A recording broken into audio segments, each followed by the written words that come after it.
في الطريق إلى مدينة جبلة في محافظة اللاذقية على الساحل السوري يتوقف الزمن عند محطة الفاجعة بالنسبة للعلويين، من بينهم سميرة خضور التي تتذكر كيف قتل زوجها عبد اللطيف وأبناؤها مجد وبشر وابنة عمها وجيرانها على أيدي مسلحين في مارس آذار الماضي إثر هجمات شملت عدة مناطق.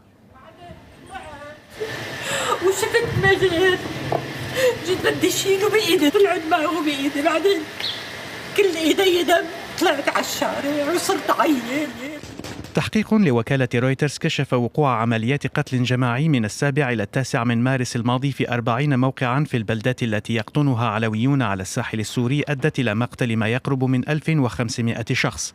يشير التحقيق كذلك إلى تتبع تسلسل القيادة من منفذي الهجمات وصولا إلى رجال مقربين من القيادة السورية الجديدة.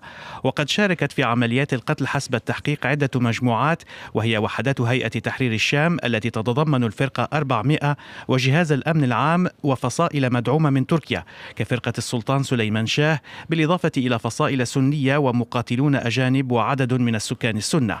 محافظ طرطوس أقر بوقوع ما وصفه بالانتهاكات، لكنه نفى استهداف العلويين. الطائفة العلوية مو موجودة عندنا ضمن أي قائمة من القوائم، لا سوداء ولا خضراء ولا حمراء، ليست مصنفة على أنه هي طائفة مجرمة ولا بد أنه يتحقق القصاص منها.